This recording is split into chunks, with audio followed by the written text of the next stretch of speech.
This is the Motorola Edge 20 Pro, the flagship from Motorola in 2021, for now at least. But this phone comes in at a mid-range price, and what I'm going to do in this video is weigh up the positives and the negatives, so hopefully by the end of the video you'll be able to decide whether this phone is right for you. And if you're finding this channel for the first time and you like smartphone reviews, headphone reviews, and loads of other tech related stuff, consider subscribing for more content like this in the future. Anyway, let's go. So first off, a massive positive for the Motorola Edge 20 Pro is its screen. It's a 6.7 inch OLED with HDR10 Plus support. It also supports the DCI-P3 color gamut at a Full HD Plus resolution. When it comes to screen to body ratio, it's 89%. And when it comes to pixel density, it's 385 pixels per inch. And all of those specs are fantastic, but the real big deal here is the fact that this display supports 144 Hz. That's faster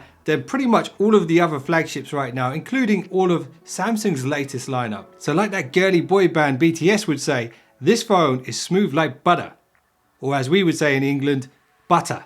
And check this out, it's not only incredibly smooth, it's also got a 576 Hz touch sampling rate. And do you know what this means? Motorola have raised the bar, and if you're a gamer, you're gonna love this one because it's gonna be incredibly responsive. And in fact, one of the most responsive displays you can get right now. And if you're not so much of a gamer and you're more into productivity, there is a really awesome productivity feature on this phone.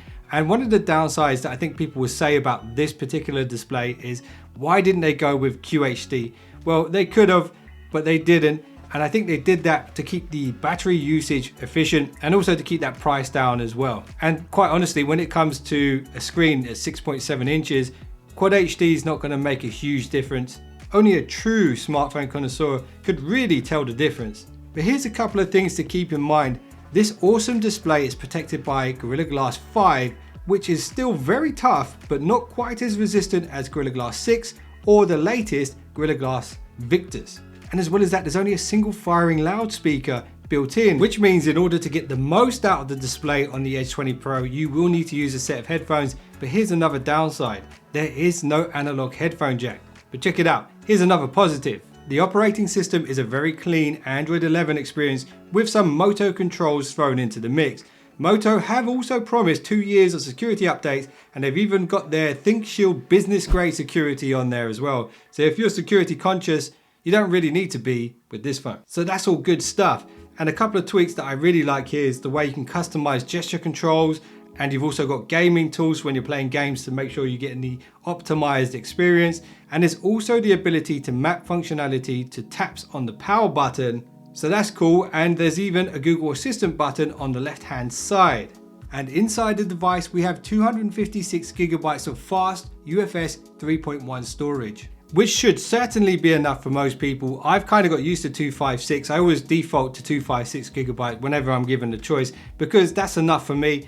One downside here though is the fact that there is no expandable memory card slot. So if you are the type of person that carries loads of movies around on an SD card or something like that, you won't be able to do that here, but 256 should be enough for most people. Okay, here's another positive.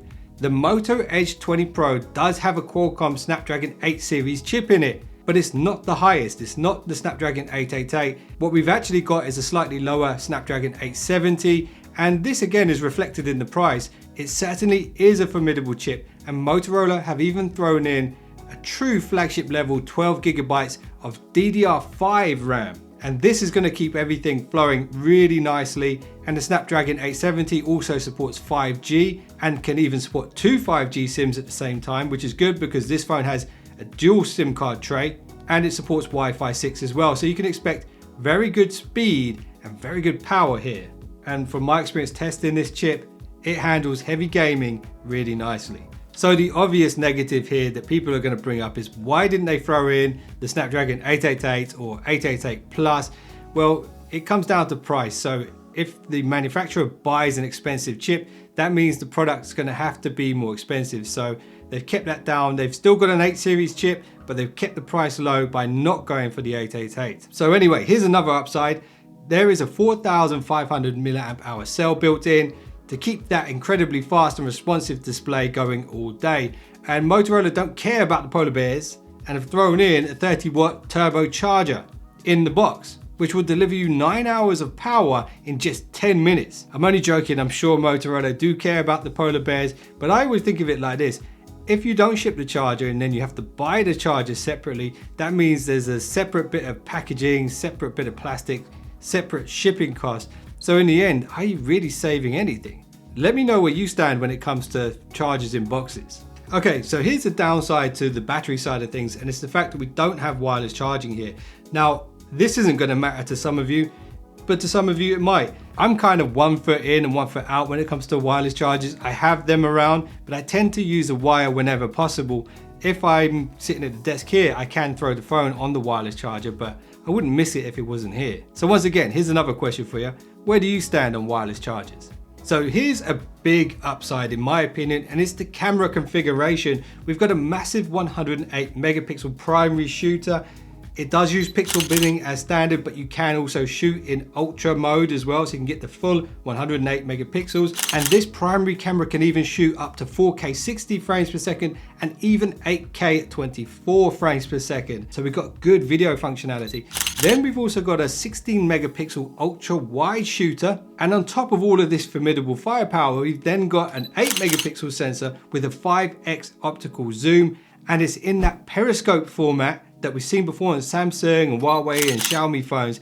This can go up to 50x zoom. And there's also an impressive 32 megapixel selfie camera on board as well. And in terms of how good are the cameras on this and are there any downsides, the best way to find out is to compare this to another phone in the same price range. I do have the Mi 11 here and the Poco F3. If you want to see that video, let me know in the comments below and I will do my best to make it for you guys. And while we're on that topic, if you're not subscribed and you just subscribe now, not only are you supporting the channel, but you will be one of the finest subscribers known to man. Okay, last couple of positives. The productivity feature I mentioned earlier, there's a cable in the box, which Motorola called the Ready For cable, and it allows you to plug your phone into any TV and it will essentially replicate a desktop computer. So like I said before, if productivity is important to you, you can use this cable with this phone, USB to HDMI, so you can get busy. And the last thing I really love about the Motorola Edge 20 Pro is the finish on the back. There is a vegan option, vegan leather. Seems like vegans are everywhere nowadays, but it's good to know that no cows were killed in the making of the Edge 20 Pro. But what I really like about this one is the frosted matte finish. It's not much of a fingerprint magnet, and below that surface is this really cool dot pattern. When the light hits it, it just looks so awesome. And you know what else? It's smooth like butter. So let me know what you thought of the format of this video, positives versus negatives. If you like this style, then maybe I'll keep making videos like this. So let me know in the comments below. I'd appreciate your feedback. And I'll see you guys in the next one, so don't be late.